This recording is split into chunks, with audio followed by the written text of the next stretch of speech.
Hello students, my name is Tanushree and I welcome you all to EduTap, and today we are going to discuss the ninth lecture of our series Agriculture through MCQs, and the topic for our today's lecture is agriculture economics, right?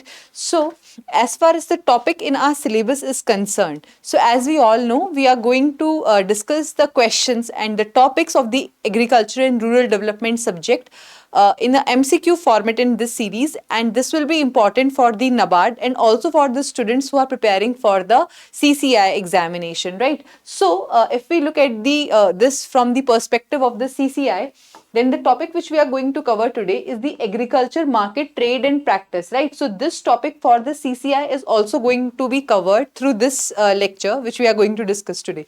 All right. So, the first question for today's class is, what is the additional satisfaction a consumer gains from consuming one more unit of a good or service, right? So what do we call that additional satisfaction, right? So the correct answer here is option number D, marginal utility. All right, so before moving ahead, let me quickly explain you what is the concept of marginal utility and total utility, right? So the next concept there is total utility. In economics, there is a law called law of diminishing marginal utility. Law of diminishing marginal utility, right? Now, what does this law specify, right? And what is meant by this law, right? See, in this law, what it says that as we keep on consuming more and more units of a commodity, then each successful unit, the utility which we derive from each successive unit, it keeps on decreasing, right? For example, if you are very hungry and you go to a pizza outlet and you ask for a pizza, okay? Don't go to a pizza outlet. Say you go to your home and you ask your mother, give me some food or give me some chapati. The first chapati which you will eat, it will give you a lot of satisfaction. Why? Because you are hungry, right? Suppose it gives you, let me just write it down here, right? So the first unit which you ate, it gives you, here I am writing the satisfaction slash utility. It gave you a utility of say 30 units, all right? So it gives you a utility of 30 units, right? Your mother says, okay, let's have, let me give you one more chapati, right? So this second chapati, it will also give you satisfaction. Why? Because you are hungry, right? So you will say, okay, bring, but it's satisfaction, the satisfaction which you will get from the second unit, it is not going to be as much as you are receiving from the first unit, right? So the second unit, it will give you satisfaction of say 20 units, right? Then Indian moms being Indian moms, they will not never stop at second chapati. They will be like, eat more, okay? So she offers you a third chapati and then a fourth chapati. At the end of the fourth chapati, you'll be like, no, I just can't eat anymore. If I eat one single, even one more bite of this chapati, I might even end up vomiting the all previous chapatis as well, right? So here, like suppose at fifth unit, your utility becomes zero. You are not getting any additional benefit from eating that chapati, right? So here you can see, as you are consuming successive units of the commodity, the satisfaction which you are deriving, it goes on decreasing. That is what is specified in the law of diminishing marginal utility, right? Okay, so here they were talking about the additional satisfaction, right? So additional satisfaction from 30 units to 20 units, right? So whatever additional you got, so here the additional is actually minus 10, right? So this additional utility, it is the marginal utility, and when you combine the utility of all the units, that is known as the total utility. All right, let's move to the next question.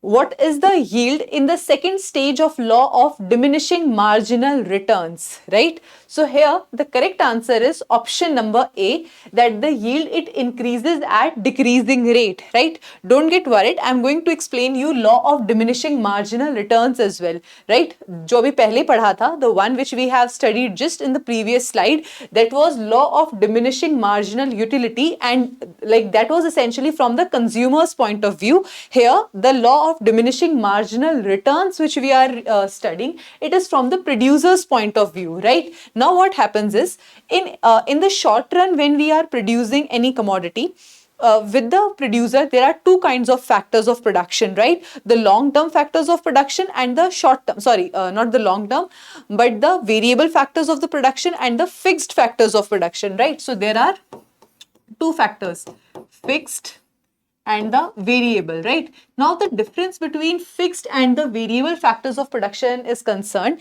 In the short term, you cannot change the fixed factors of production. They are there as it is, right? So suppose you have a sandwich making grill, right? You are somebody who makes sandwich.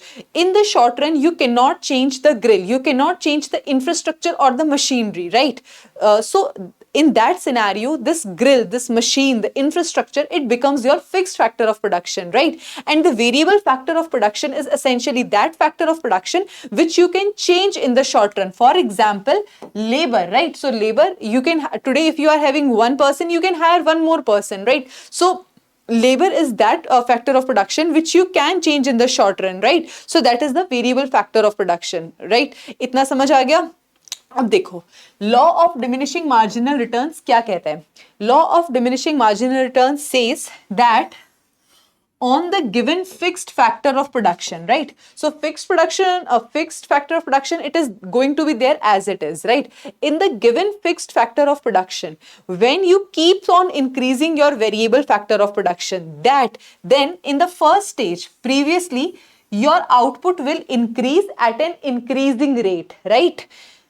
Then your output, it will start increasing at a decreasing rate, and after a point of time your output will start diminishing, right? So these are the three levels in the law of diminishing marginal returns, right? So here for each unit, right, the like when you are increasing one unit, your output, it is increasing proportionately.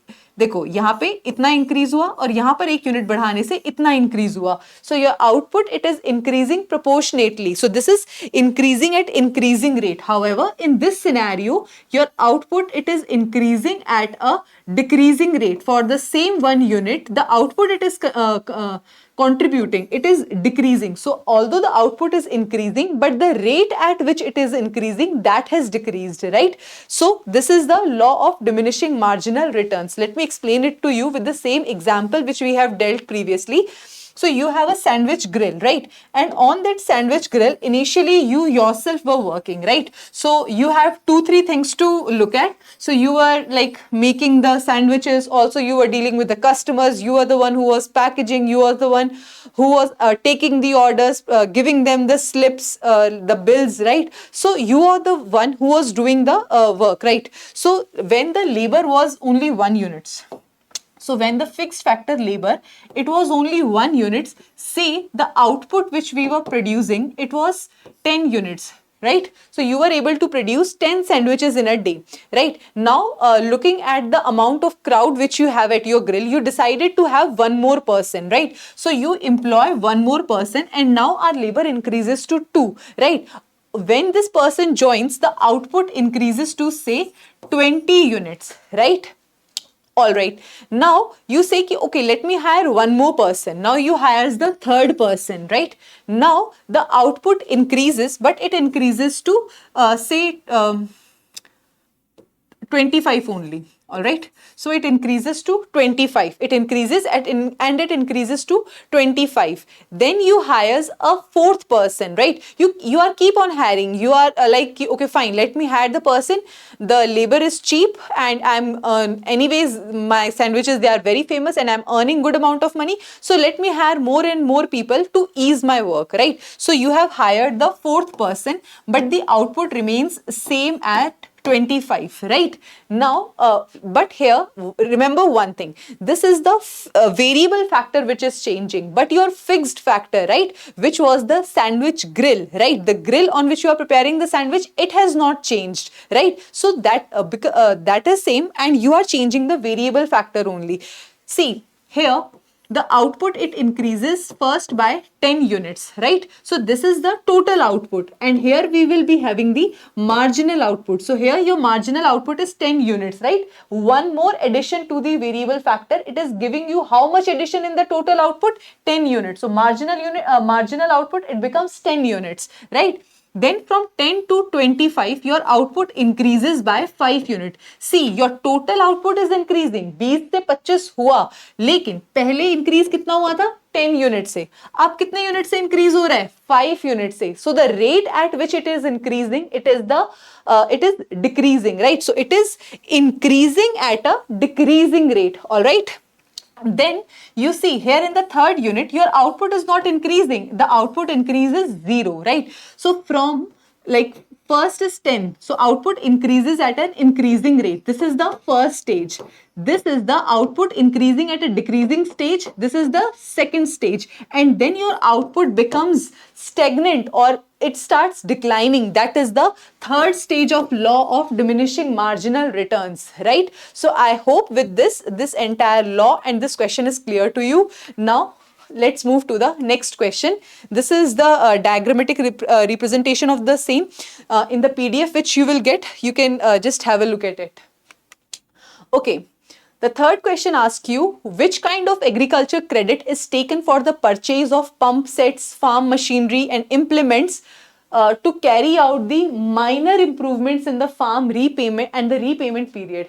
Minor repayments in the farm and the repayment is for a period of 2 to 5 years, right? So that credit is known as option number B, medium term, right? So on the basis of what is the time period which you are going to take to repay the loan amount, on that basis we have three types of credit: short term, medium term, long term, right? Now what is the difference? Let me tell you. In the short term credit, the repayment time, it is around 6 to 18 months, right? So you take around 6 to 18 months to repay the short term credit, right? So suppose the credit which you have taken to purchase the seeds, to purchase the fertilizers, right? So to prepare your field, right? So this kind of credit, that is the short term credit, right?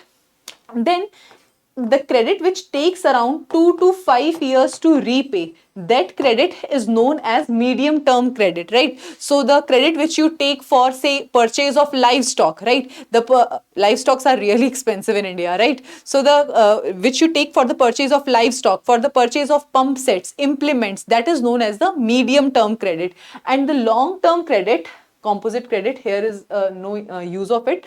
Long term credit is that credit which takes more than 5 years to repay. Suppose you have purchased a tractor, right? Or you have purchased a heavy machinery for your field and it is going to take more than 5 years to repay, then that is known as the long term credit. All right.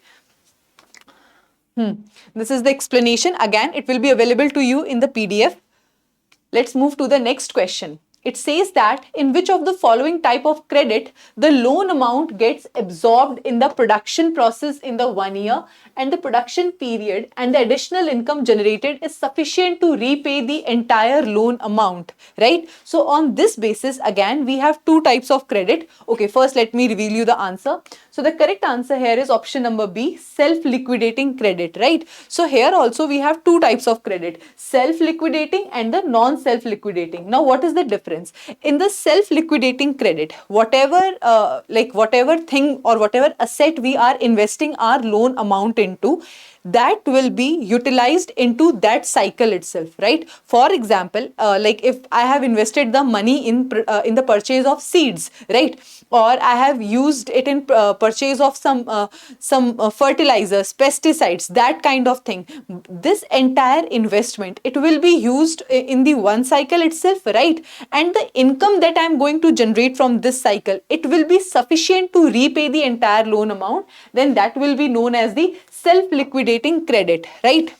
Now coming to the non-self-liquidating credit. In case of non-self-liquidating credit, what we do is the loan amount which we have taken, that investment, it is spread to several years. We are not going to use the product or the asset that we have purchased from the loan amount in the one cycle itself.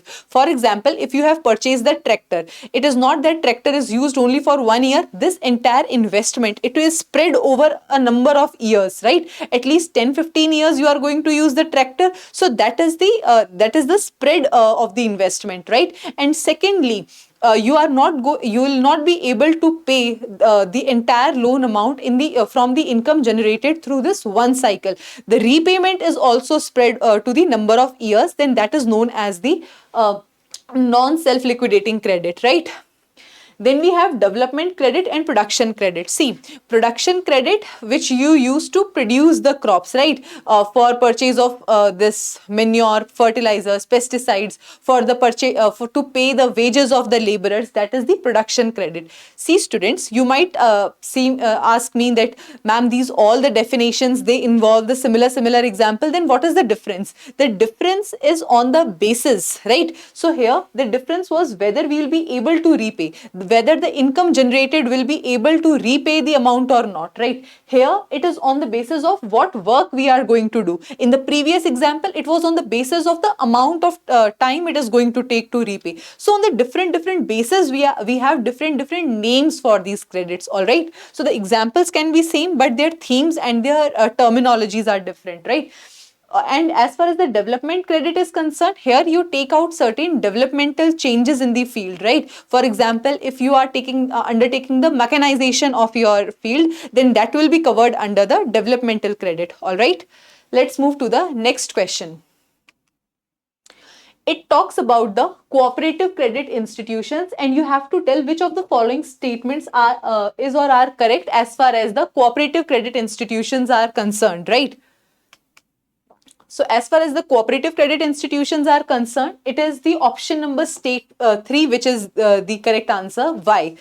Self-help group is the foundation stone on which the whole cooperative credit structure is built up. No, it is the primary agriculture cooperative societies on which the entire cooperative structure of our country is built up, right? The second question says that the long-term credit, it is provided by the NABARD. No, the long-term credit, it is provided by the State Cooperative Agriculture Rural Development Banks, SCAR. DBs, right? So these are the institutions which provide the long-term credits. Then they talk about that State Cooperative Agriculture Rural Development Banks is the apex institution which operates through the Primary Cooperative Agriculture Rural Development Banks, right? So this statement is correct, right? And then they are saying that DCCBs, they are federated to the NABARD. No, DCCBs are not federated to the NABARD. Okay, so here is the cooperative agriculture credit structure of our country. So at the state level, there are two types of, we have divided this on the two bases, the short-term credit and the long-term credit. As far as the short-term credit is concerned, at the state level, the apex body is the state or the central cooperative banks. Then this is federated to the DCCBs, District Central Cooperative Banks, and under DCCBs we have the primary agriculture credit societies, right? Sorry, in the previous slide I mispronounced it as primary agriculture cooperative societies. It is not cooperative, it is the credit society, right? So primary agriculture credit society, this society is the foundation stone for our entire cooperative structure, right? And as far as the long-term credit is concerned, at the apex level, we have the state or the central cooperative agriculture rural development banks, right? And then they federate their powers to the primary cooperative agriculture rural development banks, right? And these two, they are also known as the land development banks, right? Land development banks. Okay, now let's move to the next question. Agro export zone for the sesame seeds has been set up in which of the following states, right? So this is a straightforward factual question. So the correct answer here is option number C, Gujarat. So as far as the sesame seeds are concerned, the agri export zone, it has been set up at Gujarat. Here we have provided you the map, and for different states, there are different commodities for which agri export zones have been established in those states. Please do refer to this map, all right? Let's move to the next question. It talks about the agri export zones only, and asking you which of the following statement is incorrect as far as the agri export zone is concerned, right? So it says that the central government has sanctioned 15 agri export zones comprising about 40 agriculture commodities, and then the concept of the agri export zone was introduced in the year 2001, right? Agri-export zone is a specific geographic region in a country demarcated for setting up agriculture-based processing industries mainly for exports, right? So the correct answer here is option number A. It is the first statement which is wrong. Both of these statements, they are correct, right? So why the first statement is wrong? Because in our country there are not 50 but 60 agri-export zones are there, all right? And this concept of agri-export zone, it was developed like these institutions, they were established so that the export of our agriculture commodities, it can be increased, right? And it comes into picture in the year 2001. Okay, now let's move to the next question. It talks about the law of variable proportions. See, the law of diminishing marginal returns and the law of variable proportions, they are same, right? There is no difference between this law and the law of diminishing marginal returns. They both are same, right? Now answer this question, okay? So the correct answer for this question is option number B, right? It is asking you about the incorrect statement. So it is only one.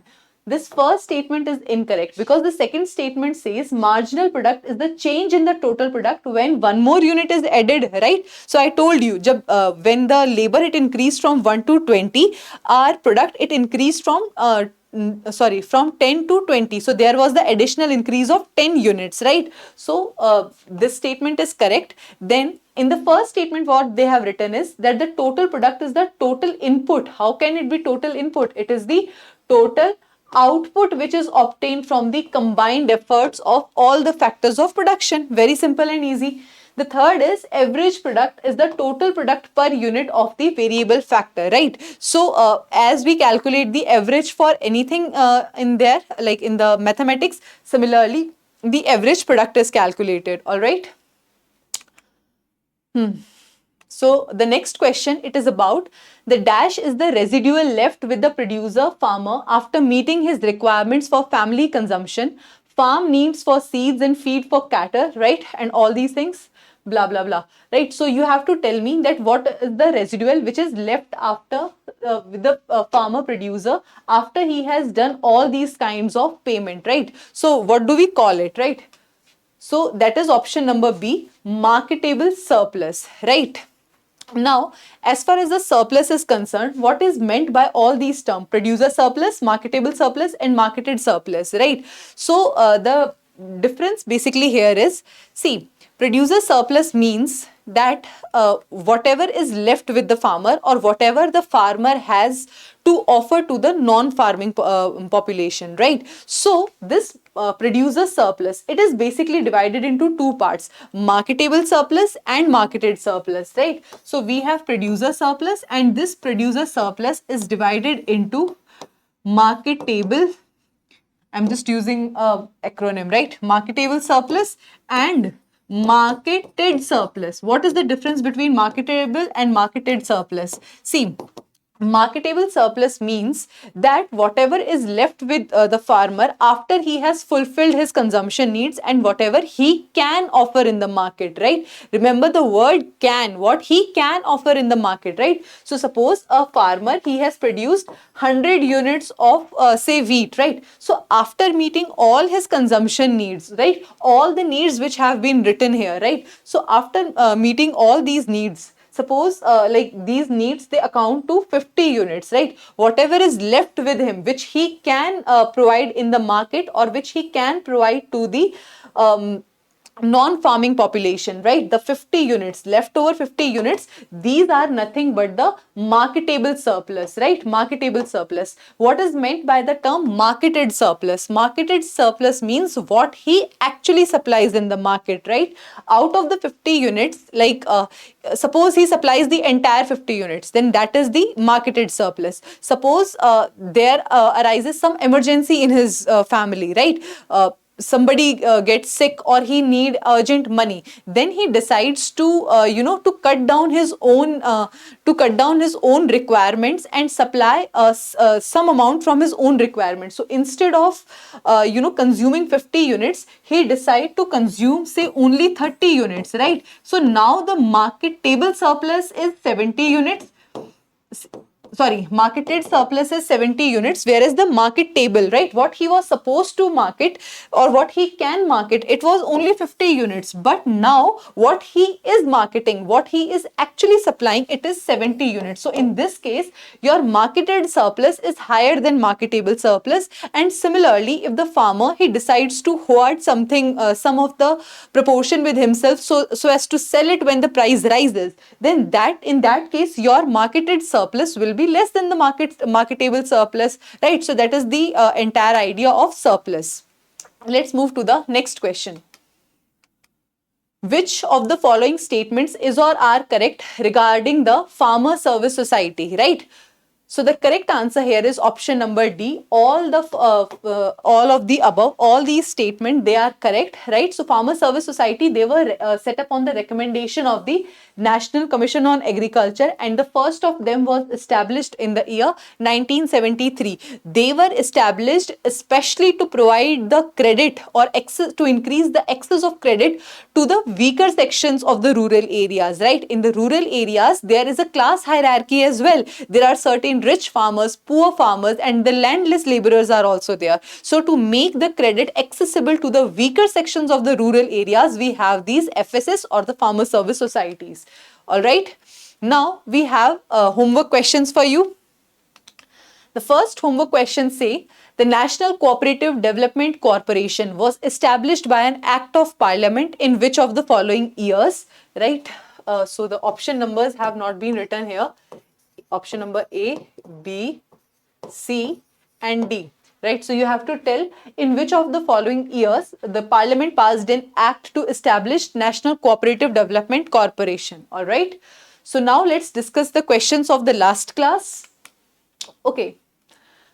It was, which of the following is incorrect regarding the principle of the bio-intensive farming, right? So as far as the bio-intensive farming is concerned, I told you that deep soil penetration is important. Why it is important? Because we don't want horizontal spread of the spread of the roots, because already we are growing the crops very intensively, right? In a smaller area we are growing a lot of crops. So if the roots spread horizontally, there will be a lot of competition. So we want the crops to go down deep, right? So the deep soil penetration is an important component, right? So therefore the first statement, it is correct, right?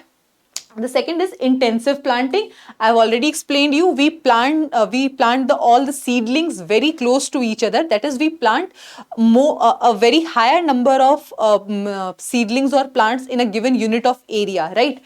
And then it is about carbon farming, right? So carbon farming, it is not like, this is not a component of the bio-intensive farming. And then we have composting. Again, this point also I explained to you in the class, because to make sure, because again we are planting the crop so intensively, so we want a sufficient level of nutrition to be there in the soil, right? So for that we provide compost to the soil, right? So composting is also right, and therefore it is option number C, which is incorrect, right? Okay, so with this we come to an end of our today's lecture. Before wrapping it, in the next class we are going to discuss agriculture entomology, so please be prepared for it. All right. And if you want the PDF of this lecture, you can join our Telegram channel, and there you are going to get PDF of all the lectures, right? And if you have not subscribed to our YouTube channel, please do subscribe it. And if there is any feedback for us to improve, please let us know. Okay, so with this we come to an end of our today's lecture. Thank you for being there with me, and I hope you have enjoyed this lecture. Study well and take care of yourself. Bye-bye.